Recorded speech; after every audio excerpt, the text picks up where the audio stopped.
Hi everyone. In this video we are going to review all of the parties and candidates running in the European elections on June the 7th, 2024 and provide a rating for each party or candidate across a number of areas including freedom of speech, COVID-19, immigration and climate change.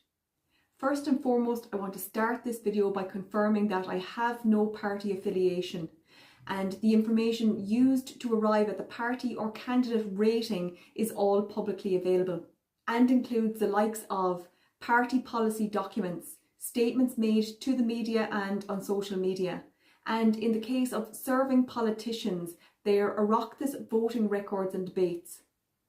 It should also be noted that in most cases where a party is putting forward a new candidate, the voting records of that party generally will be used in part to arrive at the new candidate's rating. I also want to say that the comments I will be making in this video are not influenced positively or negatively by any friendship or lack thereof.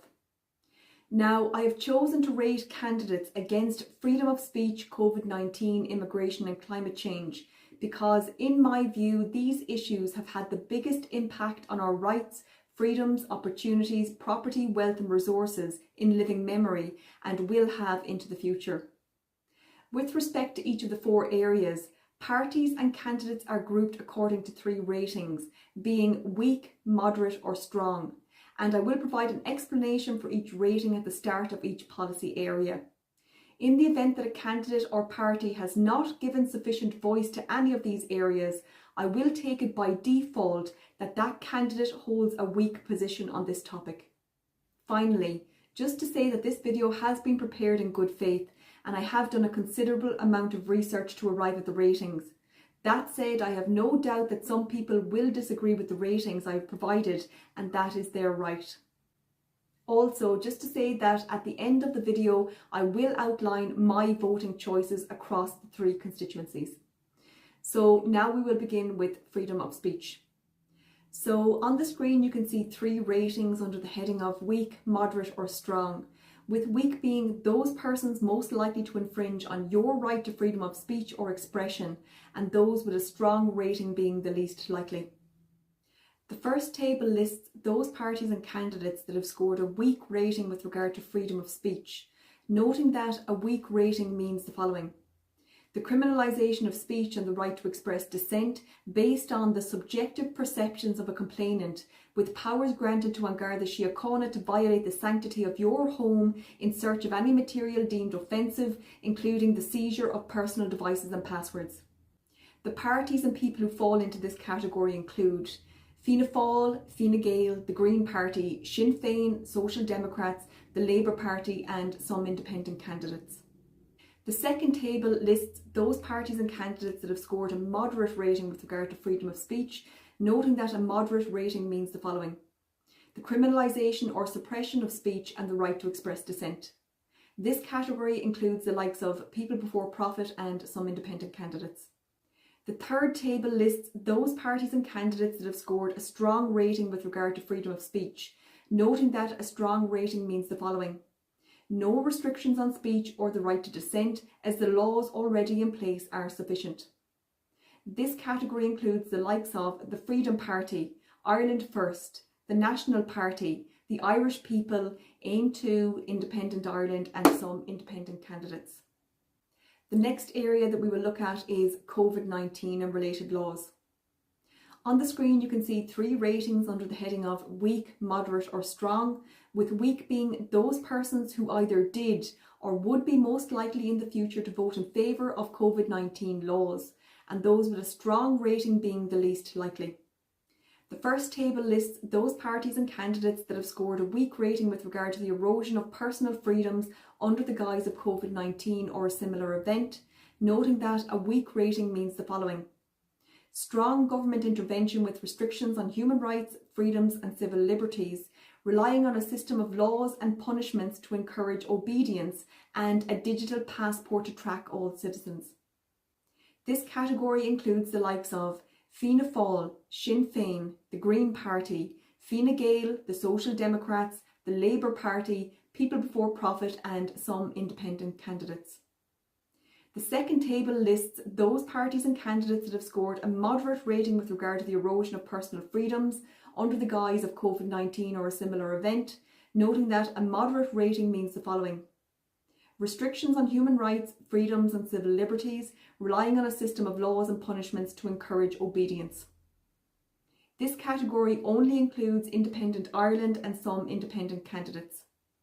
The third and final table lists those parties and candidates that have scored a strong rating with regard to the erosion of personal freedoms under the guise of COVID-19 or a similar event, noting that a strong rating means the following: little to no restriction on human rights, freedoms and civil liberties, instead allowing individual citizens the freedom to make their own medical decisions. This category includes the likes of the Freedom Party, Ireland First, the National Party, the Irish People, Independent Ireland, Ain 2 and some independent candidates. The next area that we will look at is immigration. On the screen you can see 3 ratings under the headings of weak, moderate or strong, with weak being those persons or parties that favour an open borders immigration policy, and those with a strong rating being the least likely to favour this type of policy. The first table lists those parties and candidates that have scored a weak rating with regard to immigration and border security, noting that a weak rating means the following: parties or candidates who profess that we have international and moral obligations with respect to immigration, who believe that we should relax security checks and accept uncapped numbers of migrants, refugees and international protection applicants. This category includes the likes of Fianna Fáil, Sinn Féin, the Green Party, Fine Gael, the Social Democrats, the Labour Party, People Before Profit and some independent candidates. The second table lists those parties and candidates that have scored a moderate rating with regard to immigration and border security, noting that a moderate rating means the following: parties or candidates who profess that we have an international and moral obligation with regard to immigration, who believe that we should practice security checks and have controlled immigration but accept uncapped numbers of refugees and international protection applicants with the possibility of deportations. This category includes the likes of Ain 2, Independent Ireland and some independent candidates. The third table lists those parties and candidates that have scored a strong rating with regard to immigration and border security, noting that a strong rating means the following: parties or candidates who will put the interests of the Irish people before everything else, who believe in strong border security, controlled entry into Ireland and compulsory deportations. This category includes the likes of the Freedom Party, Ireland First, the National Party, the Irish People, Independent Ireland and some independent candidates. The final area that we will look at is climate change. On the screen you can see 3 ratings under the headings of weak, moderate or strong, with weak being those persons who have or are most likely to implement drastic climate change policies, and those with a strong rating being the least likely. The first table lists those parties and candidates that scored a weak rating, with a weak rating meaning maximum government control of property and resources to mitigate against the perceived threat of climate change, with heavy restrictions on rights and freedoms. This category includes the likes of Fianna Fáil, Sinn Féin, the Green Party, Fine Gael, the Social Democrats, the Labour Party, People Before Profit and some independent candidates. The second table lists those parties and candidates that have scored a moderate rating with regard to climate change, noting that a moderate rating means the following: government bans and heavy taxes on items and activities that may exacerbate climate change. This category includes the likes of Ain 2, Independent Ireland and some independent candidates. The third table lists those parties and candidates that have scored a strong rating with regard to climate change, noting that a strong rating means little to no restriction on rights and freedoms, allowing each individual citizen to act in ways that help the environment as they see fit. This category includes the likes of the Freedom Party, Ireland First, the National Party, the Irish People, Independent Ireland and some independent candidates. That concludes the official rating of candidates and parties. In this next section, I intend to outline who I would vote for across the 3 constituencies. To begin, I want to say that over the past 4 years, I have had the privilege of meeting many people who would fight to preserve your and my freedom at any cost. And these people not only have my respect, but also have my votes. And this will naturally influence who I would vote for. In the Dublin constituency, I would only vote for the following, noting that these names are not in order of preference, but they are instead in alphabetical order. Rebecca Barrett, Philip Dwyer, Andy Heisman, Eamon Murphy, Diarmuid O'Connor, Stephen O'Rourke, Patrick Quinlan and Malachy Steenson. In the Midlands North West constituency, I would only vote for the following, again not in order of preference. Justin Barrett, Anthony Cahill, Herman Kelly, Margaret Maguire, James Reynolds, Dr. Jerry Waters and John Waters. Because the Midlands North West constituency is the constituency that I will be voting in, I want to make a comment about a couple of the candidates. The first comment I want to make is with regard to Dr. Jerry Waters. Dr. Jerry Waters has said that if he is elected to the European Parliament, he will donate his salary, number 1, to those who've been injured by the COVID-19 vaccine gene therapy and or a COVID inquiry. The second person that I want to mention is Kieran Malooly, who's running for Independent Ireland.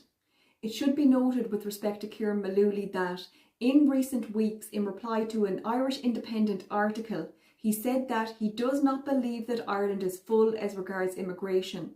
And also in 2021, he made comments about checking the COVID-19 vaccination status of members of the Defence Forces, which I personally find to be morally reprehensible and utterly despicable.